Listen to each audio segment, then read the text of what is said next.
নমস্কার, দেখছেন কলকাতা টিভির সঙ্গে রয়েছে অনন্যা। শুরু করছি সেরা 10। আবগারি মামলায় সুপ্রিমোর গ্রেপ্তারের পর বিজেপির বিরুদ্ধে পাল্টা আর্থিক তছরূপের অভিযোগ আপের। জেপি নাড্ডাকে গ্রেপ্তারেরও অভিযোগ আপ নেত্রী অতীশের। আপের কার্যালয়ে সিল করে দেওয়ারও অভিযোগ। পাশাপাশি জেল থেকে দলের কর্মী সমর্থকদের বার্তা পাঠালেন কেজরি। কেজরির ইডি হেফাজতের পর সরব আপ। বিজেপির বিরুদ্ধে আর্থিক তছরূপের অভিযোগ, জেপি নাড্ডাকে গ্রেপ্তারের দাবি। অরবিন্দ কেজরিওয়ালের ইডি হেফাজতের পরে সাংবাদিক বৈঠক করে আবগারি মামলায় বিজেপির যুক্ত থাকার অভিযোগ করলেন আপ নেত্রী অতীশে। নির্বাচনী বন্ডের মাধ্যমে আবগারি মামলায় যুক্ত সংস্থাগুলি থেকে ডোনেশন নেওয়ার অভিযোগ করেছেন আপ নেত্রী। তার অভিযোগ, অরবিন্দ ফার্মার মালিক শরৎচন্দ্র রেড্ডি কেজরিওয়ালকে টাকা দেননি বলে বিবৃতি দিতেই তাকে গ্রেপ্তার করা হয়। রেড্ডিকে রাজসাক্ষী করে তার কাছে বিজেপি টাকা নেয় বলে অভিযোগ তুলেছেন। জেপি নাড্ডাকে গ্রেপ্তারের দাবিও তোলেন অতীশে। नरेंद्र मोदी जी को चैलेंज कर रही हूं। मैं उनके राइट हैंड इन्फोर्समेंट डायरेक्टरेट को चैलेंज कर रही हूं कि आज शराब घोटाले की मनी ट्रेल मिल गई है। सारा पैसा भारतीय जनता पार्टी के बैंक अकाउंट में गया है। तो enforcement directorate Bharatiya Janata party को आरोपी बनाए और enforcement directorate Bharatiya Janata party के राष्ट्रीय अध्यक्ष जेपी नड्डा को गिरफ्तार करे। এদিকে গ্রেপ্তারির পর জেল থেকে প্রথম বার্তা দিলেন অরবিন্দ কেজরিওয়াল। শ্রী সুনিতা পড়ে শোনান দিল্লির মুখ্যমন্ত্রীর চিঠি। কোনো জেল তাকে আটকাতে পারবে না, দাবি অরবিন্দ কেজরিওয়ালের। मेरे प्यारे देशवासियों, मुझे कल गिरफ्तार कर लिया गया। मैं अंदर रहूं या बाहर, हर पल देश की सेवा करता रहूंगा। भारत के अंदर और बाहर ढेरों ऐसी शक्तियां हैं जो भारत को कमज़ोर कर रही हैं। हमें सचेत रहकर इन शक्तियों को पहचानना है, इन शक्तियों को हराना है। ऐसी सलाखें नहीं जो आपके भाई और आपके बेटे को ज़्यादा दिन अंदर रख सके। দলীয় অফিস সিল করে দেওয়ার অভিযোগ আপের। এক্স হ্যান্ডেলে পোস্ট করে অতীশের অভিযোগ, আপের দপ্তর চারিদিক থেকে সিল করে দেওয়া হয়েছে। লোকসভা নির্বাচনের আগে কি এভাবে কোনো দলীয় কার্যালয় বন্ধ করা যায়? এটি সংবিধান বিরোধী। অভিযোগ জানানোর পর নির্বাচন কমিশনের কাছে সময় চাইছি। কলকাতা টিভি। সংসদে ঘুষ নিয়ে প্রশ্নের অভিযোগে সাংসদ পদ গিয়েছে তার। ভোটের আগে কলকাতায় মহুয়া মৈত্রের বাবার বাড়িতে তল্লাশি সিবিআই এর দিল্লির টিমের। আলিপুরের এই বাড়িতে তার বাবা মা থাকেন। আনা হয় প্রিন্টার। লোকপালের নির্দেশে তদন্তে কেন্দ্রীয় গোয়েন্দা। প্রায় 7 ঘন্টা তল্লাশির পর বেরিয়ে যায় সিবিআই আধিকারিকেরা। শুক্রবারের পর শনিবার কলকাতায় ফের অ্যাকশনে সিবিআই। টাকার বিনিময়ে প্রশ্ন অভিযোগে আগে সিবিআই তদন্তের নির্দেশ দেওয়া হয়েছিল। এবার এই মামলাতেই মহুয়া মৈত্রের বাবা দীপেন্দ্রলাল মৈত্রের আলিপুরের ফ্ল্যাটে যান গোয়েন্দারা। কেন্দ্রীয় বাহিনীর ঘেরাটোপে চলে তল্লাশি অভিযান। 9 তলার ফ্ল্যাটে থাকেন মহুয়ার বাবা দীপেন্দ্রলাল মৈত্র। সেখানেই কেন্দ্রীয় তদন্তকারীদের একটি দল তল্লাশি চালায়। শুধু কলকাতায় নয়, মহুয়া মৈত্রের কৃষ্ণনগরের বাড়ি এবং অফিসেও হানা দেয় সিবিআই। প্রসঙ্গত, সংসদে ঘুষের বিনিময়ে প্রশ্নকাণ্ডে বহিষ্কৃত হন মহুয়া মৈত্র। সংসদে টাকা নিয়ে প্রশ্নকাণ্ডে মহুয়ার বিরুদ্ধে অভিযোগ নিয়ে গত 19শে মার্চ সিবিআই তদন্তের নির্দেশ দিয়েছিল লোকপাল। বরখাস্ত হওয়া তৃণমূল সাংসদের বিরুদ্ধে ওঠা অভিযোগকে গুরুতর বলে বর্ণনা করা হয় লোকপালের নির্দেশিকায়। এরপর সিবিআইয়ের তরফে মহুয়ার বিরুদ্ধে একটি এফআইআর দায়ের হয়।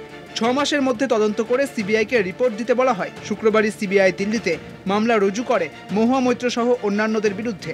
ক্যাশ ফর কোয়ারি মামলায় মহুয়া মৈত্রের বিরুদ্ধে অভিযোগ ওঠে তিনি শিল্পপতি দর্শন হীরানন্দানীর থেকে টাকা নিয়ে লোকসভায় গৌতম আদানি সম্পর্কে প্রশ্ন করেন। এই প্রসঙ্গে লোকসভায় এথিক্স কমিটির কাছে অভিযোগ জানিয়েছিলেন বিজেপির সাংসদ নিশিকান্ত দুবে।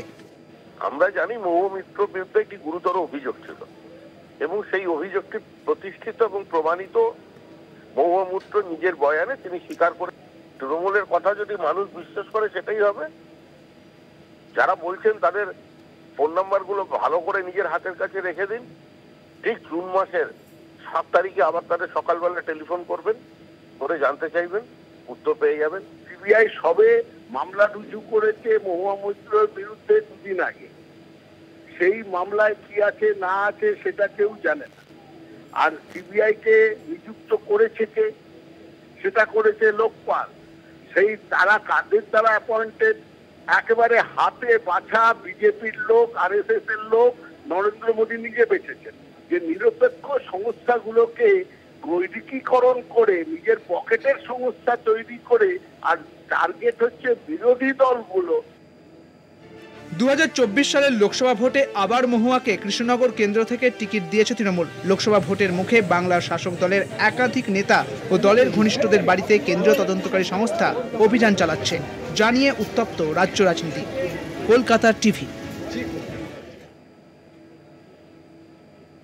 ইডির তল্লাশিতে রাজ্যের মন্ত্রী চন্দ্রনাথ সিনহার বাড়ি থেকে উদ্ধার 41 লক্ষ টাকা। শুক্রবার 13.5 ঘন্টার তল্লাশির পর শনিবার মুখে কুলু পেটে বাড়ি ছাড়লেন মন্ত্রী চন্দ্রনাথ সিনহা।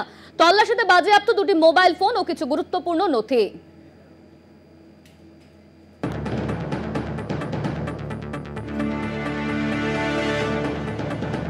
শুক্রবার সকালে রাজ্যের মন্ত্রী চন্দ্রনাথ সিনহার নিচুপট্টির বাড়িতে পৌঁছেছিল কেন্দ্রীয় তদন্তকারী সংস্থা। টানা 13.5 ঘন্টার তল্লাশির পর বাড়ি থেকে বেরোন ইডি আধিকারিকরা। ইডি সূত্রের খবর, মন্ত্রী চন্দ্রনাথ সিনহার বাড়ি থেকে উদ্ধার হয়েছে মোট নগদ 41 লাখ টাকা। শিক্ষক নিয়োগ দুর্নীতির তদন্তে নেমে তৃণমূল ছাত্রনেতা কুন্তল ঘোষকে গ্রেফতার করেছিল ইডি। কুন্তলের কাছ থেকে পাওয়া একটি লাল ডায়েরিতে মিলেছিল চন্দ্রনাথ সিনহার নাম। ইডি সূত্রের খবর, নিয়োগ দুর্নীতিতে কুন্তলের এজেন্ট হিসেবে চন্দ্রনাথ কাজ করতেন বলে জেরায় জানিয়েছিলেন কুন্তল। মুরারের পাশে যে গ্রামে বাড়ি, সেই গ্রামের বাড়ি থেকে বাড়ির কেয়ারটেকার বস্তা বস্তা কিছু জিনিসপত্র ছিল, আমাদের সন্দেহ তাতে টাকা পয়সা ছিল। সেই টাকা পয়সাকে সরিয়ে দেওয়া হয়েছে। যদি ইডি একসঙ্গে 2 জায়গায় রেড করতো, কমসে কম কালকে 41 কোটি টাকা পাওয়া যেত বলে আমাদের মনে হচ্ছে। ইডি সূত্রের খবর, কুন্তল ঘোষের বাড়িতে তল্লাশির সময় 100 জন চাকরি প্রার্থীর একটি তালিকা পাওয়া গিয়েছিল। সেই তালিকা থেকেই চন্দ্রনাথ সিনহার নাম পান আধিকারিকরা। পৃথক জেরাতেও চন্দ্রনাথ সিনহার নাম নিয়েছিলেন তাপস মণ্ডল ও কুন্তল।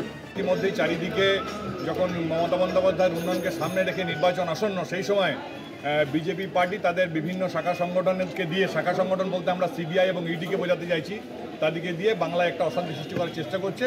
মানুষ আগামী নির্বাচনে তার জবাব দেবে, উন্নয়নই তার একমাত্র হাতিয়ার। রাজ্যের মন্ত্রীর বাড়ি থেকে বিপুল পরিমাণে উদ্ধার হওয়া টাকার উৎস মন্ত্রী বলতে পারবেন। অহেতুক দুর্নীতির প্রশ্ন তোলা উচিত নয় বলে সওয়াল তৃণমূল মুখপাত্র কুণাল ঘোষের। যদি পাওয়া গিয়ে থাকে সেটা মন্ত্রী বলতে পারবেন কি ওটা কিসের টাকা, তাই তিনি যদি সেটা তার অ্যাকাউন্টে দেখিয়ে থাকেন বা সেই টাকাটা কেন কোথায় আছে তিনি যদি তার যুক্তিগ্রাহ্য কারণ দেখিয়ে দেন, টাকা থাকা মানেই তো খারাপ হতে পারে। এখন সেটা যতক্ষণ না জানা যাচ্ছে ততক্ষণ কোনো একটা সূত্র মারফত কিছু বলা হলো আর সেটাকেই খারাপ ধরে নেওয়া হলো, এটা কিভাবে ধরবো? ফলে মন্ত্রী কি বলেন দেখি আমরা। চন্দ্রনাথ সিনহার বাড়িতে ইডি তল্লাশিতে মন্ত্রীমশাইকেই কাঠগড়ায় তুলেছে বিরোধী শিবির। উচ্চ আদালতে এর আগে ইডি নিয়োগ দুর্নীতি সংক্রান্ত যে নথি পেশ করেছিল তাতেও চন্দ্রনাথ সিনহার নাম ছিল বলে সূত্রের খবর। নিয়োগ দুর্নীতির তদন্তের স্বার্থে ফের চন্দ্রনাথ সিনহাকে ইডি ডেকে পাঠাতে পারে বলে খবর। ইডি এই ভোটের মুখে এই যে বিপুল পরিমাণে মন্ত্রীর বাড়ি থেকে টাকা উদ্ধার হয়, রীতিমতো চাঞ্চল্যকর পরিবেশ, অনুব্রতহীন কেষ্টহীন বীরভূম জেলায়, সেটা কিন্তু বলা যেতেই পারে। ক্যামেরায় আমিরুল ইসলামের সাথে মনা বীরবংশী, কলকাতা টিভি। ভোটের প্রচারে জনরোষের হুঁশিয়ারি বাঁকুড়া জেলা তৃণমূল সভাপতি তথা বাঁকুড়া লোকসভা কেন্দ্রের প্রার্থী অরূপ চক্রবর্তীর। কেন্দ্রীয় বাহিনী যদি ভোটারদের উপর গুলি চালায়, বাংলার মানুষ তা সহ্য করবে না। সিআরপিএফকে উস্কানি না দিতে বিজেপিকে হুঁশিয়ারি তৃণমূল প্রার্থীর। এই ঘটনা ঘটলে তার দায়ভার নিতে হবে বলে সতর্ক করলেন বিজেপিকে। সারেঙ্গা বাজার এক পথ সভায় বক্তব্য রাখতে গিয়ে এই মন্তব্য করেন তিনি। অরূপ চক্রবর্তী আরো বলেন, 15 দিন পর সিআরপিএফ চলে যাবে, বাংলায় থাকবে সরকার, থাকবে মুখ্যমন্ত্রী। পাল্টা আক্রমণ শানিয়েছেন বিজেপির জেলা যুব মোর্চার সাধারণ সম্পাদক শান্তনু সিংহ। ভয় দেখিয়ে সন্ত্রাসের পরিবেশ সৃষ্টির চেষ্টা করা হচ্ছে বলে দাবি তাঁর।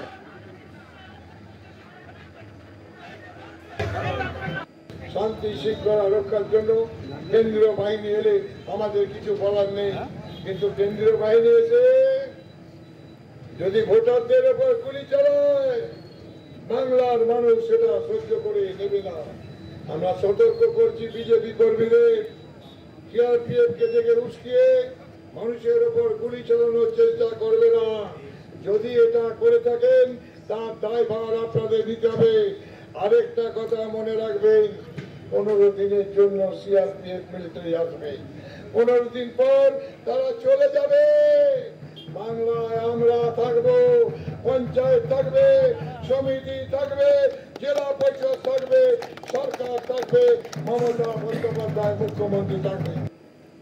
তৃণমূলের যে লোকসভার প্রার্থী, ওনার এই বক্তব্য শুনে ওনাকে আমি একজন নির্বোধ ভাবছি। উনি হয়তো জানেন না যে বিএসএফ সারা বছর ধরে সীমান্তে দেশকে রক্ষা করার জন্য ডিউটি করছে, আর সিআরপিএফ দেশের অভ্যন্তরীণ শান্তি শৃঙ্খলা বজায় রাখার জন্য কাজ করে যাচ্ছে। তাদের রাজনীতির মধ্যে টেনে এনে এইসব কথা বলা, তাদের ছোট করা। আর আমরা বিজেপি দেশের সেনাদের সবসময় সম্মান করি। আর এই জঙ্গলমহলের মানুষকে উনি যে কথা বলছেন যে 15 দিন এরা থাকবে, চলে গেলে আমরাই আছি, এটা অ্যাকচুয়ালি উনি জঙ্গলমহলের মানুষকে ভয় দেখাচ্ছেন। তো এইভাবে ভয় দেখিয়ে ওনারা এখানে একটা সন্ত্রাসের সৃষ্টি করতে চাইছে। কিন্তু এই লোকসভা ভোটে এই জঙ্গলমহলের মানুষ এর যোগ্য জবাব দেবে। এখন সময় একটা বিরতির, ফিরছে বিরতির পর সঙ্গে থাকুন। ফিরে এলাম বিরতির পর। 7 সকালে মর্মান্তিক ঘটনা নিউ টাউনের টেকনো সিটিতে। কারিগরি ভবন চত্বর থেকে লাল সুটকেস থেকে উদ্ধার সোদপুরের বাসিন্দা সুবোধ সরকারের দেহ। ঘটনার তদন্তে বিধাননগর গোয়েন্দা বিভাগের পুলিশ।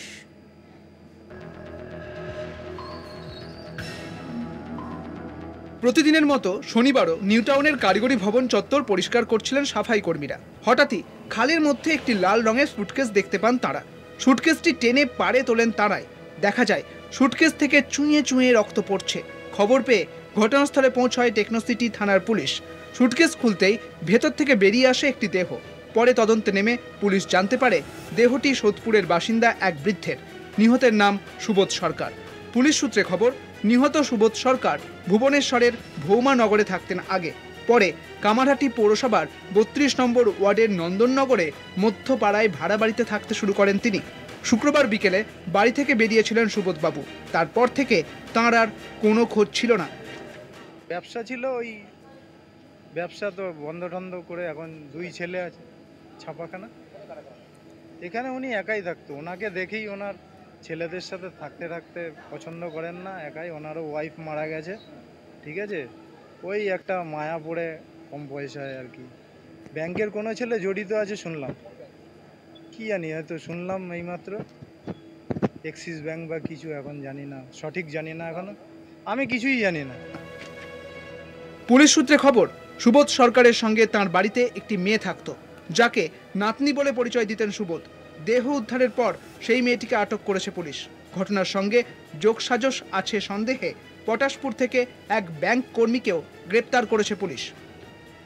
ট্রলির ভিতরে মার্ডার করে ট্রলির ভিতরে চেন দিয়ে, মানে ঢুকিয়ে চেন দিয়ে বন্ধ করে ফেলে দিয়েছে, ওইটাও দেখালো।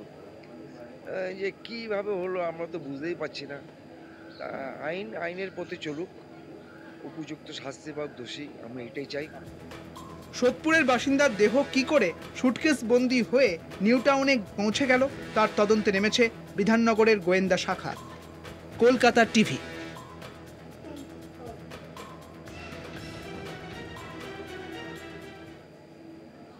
মস্কোর কাছে কনসার্ট হলে বন্দুকধারীদের এলোপাথারি গুলিতে নিহত হলেন অন্তত 100 জন। হামলাকারীর কনসার্ট হলে প্রবেশ করে এলোপাথারি গুলি চালায় ও গ্রেনেড ছোড়ে। ইতিমধ্যেই জঙ্গি সংগঠন ইসলামিক টেস্ট ঘটনার দায় স্বীকার করেছে। রাশিয়ার বিমানবন্দর, পরিবহন কেন্দ্র এবং মস্কো জুড়ে নিরাপত্তা জোরদার করা হয়েছে। জঘন্য সন্ত্রাসী হামলার তীব্র নিন্দা করেছেন প্রধানমন্ত্রী নরেন্দ্র মোদী। এখনো পর্যন্ত এই ঘটনায় 4 বন্দুকবাজ সহ গ্রেপ্তার মোট 11 জন।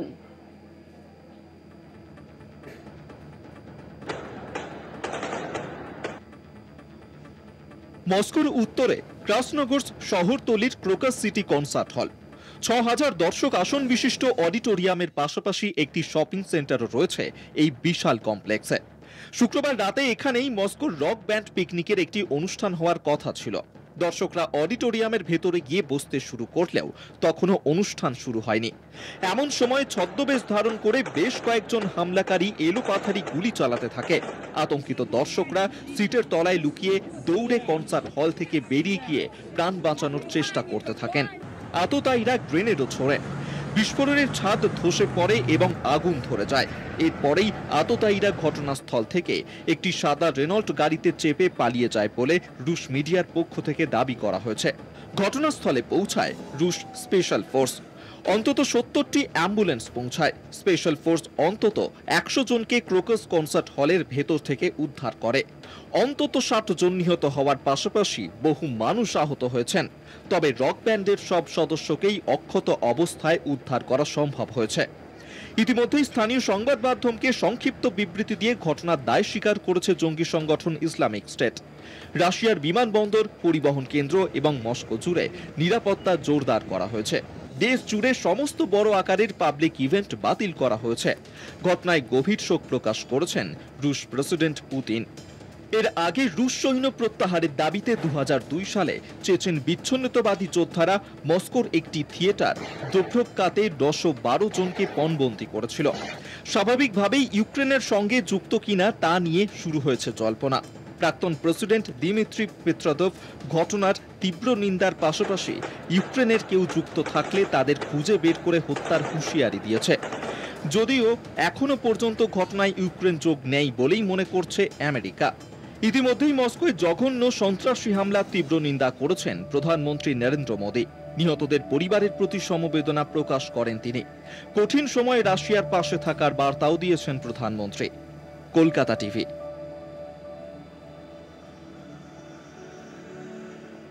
সেরা 10 আজ এই পর্যন্ত। দেখতে থাকুন কলকাতা টিভি রাত দিন 7 দিন।